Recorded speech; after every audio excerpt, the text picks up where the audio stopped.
Wow, what incredible people, the other award winners tonight, like just amazing. I want to hear more.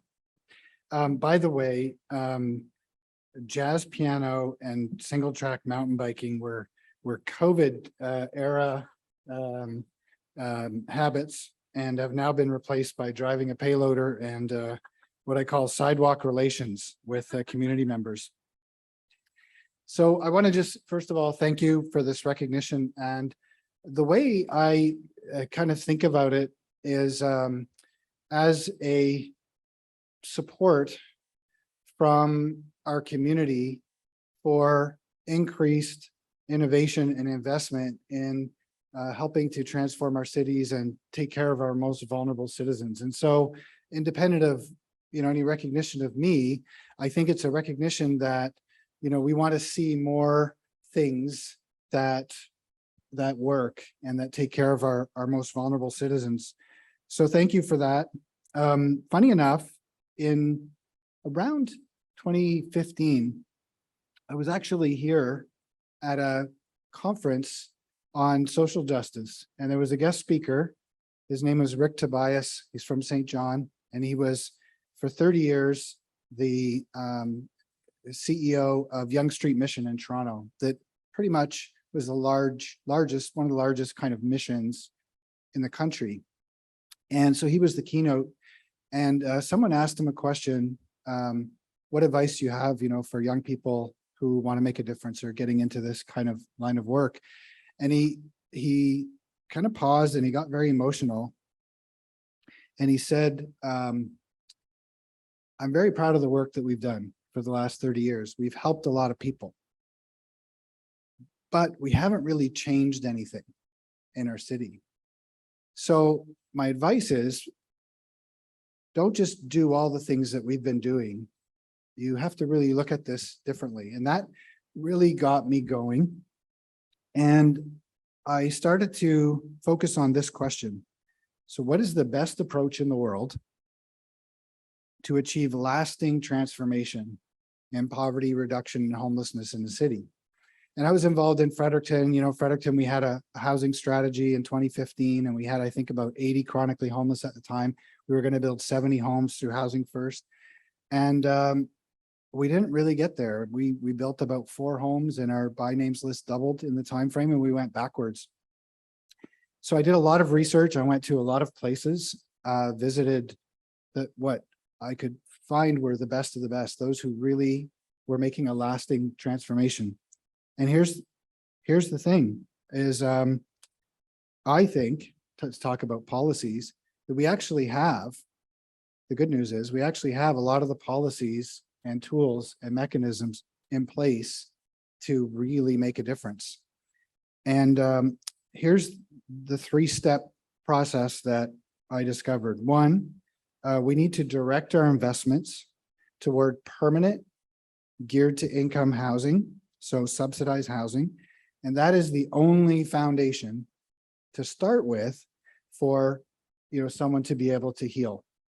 There is no other place, no other continuum where first we heal this and this and this. And everyone talks about many co-occurring issues. Is it really a drug problem? Is it really a mental health problem? Is it really a homelessness problem? Is it really a poverty problem? It's all of those things. They're both causal and consequential, but you have to start with investing in geared to income permanent housing. That's step 1. Step 2 is housing first is great, but it's just the beginning. And so you have to come along and provide what I call developmental supports. And that is moving away from emergency relief. Oh, someone's drowning, let me help them. Someone needs is hungry, let me give them a sandwich. Rather, we need to come alongside people and see in them what they have to get, their own journey to independence. And so that is a really big focus that we do at 12 Neighbors, is we provide developmental supports. And then the third piece is to provide low barrier, patient and progressive employment. The barrier for some people to employment is ridiculously high. There's just no short-term multi-step path to go from where they are to a job at Home Depot. So we have to create very patient, progressive, low barrier employment. And so those are the three things that we're doing. And last night was really exciting. I was at a large fundraiser event and we had a table, a 12 neighbors table, and we had 6 of our first community members that moved in joining us at the table. And it was a really big night for us. It was, first of all, very difficult for some of those individuals to even come who came into our community right from tent life. And now we're at a dinner last night and we had our self-proclaimed mayor, Al, got up and shared his story in front of 400 people. And I couldn't have been more proud of him. Then we had our second resident. She is actually our first positive attrition. She's actually moving on to her own place. And so she was living in an unheated, no electricity, no heat hunting camp last winter. And now she's moved into the tiny home community. Now she's moving out into her own place. Our fourth community member who was there was living in his car for the past 2 years. I met him in the Walmart parking lot and he's now full-time employed off social assistance and was there at that dinner, and he shows up at 7 o'clock every morning ready to work. And our sixth community member who was there just started some adult education. So I just see it working, the power of, you know, stable, permanent housing. And that's the key. And every one of our community members will tell us that every housing experience they had before, even other subsidized housing, did not feel permanent. And that really is what's needed to be able to heal. And so that's the model. So that was really exciting last night. And I just want to kind of close with talking about the business case a little bit because, you know, it's a policy group. The math cannot be any better. Actually, we have a math master's over here. You can, we'll talk after, you can check it out. It costs about $4,000 a year for a rent subsidy. It costs $4,000 a day for a general admission in the hospital. The annual cost to our public system of supporting someone who's experiencing homelessness with co-occurring issues in Moncton, the research number from Moncton was $53,400 a year. So that's what we pay incrementally to support that person in homelessness. So by providing them with permanent housing and supports, the savings to our public system is ridiculously good. The payback is within a few months, let alone within a fiscal year.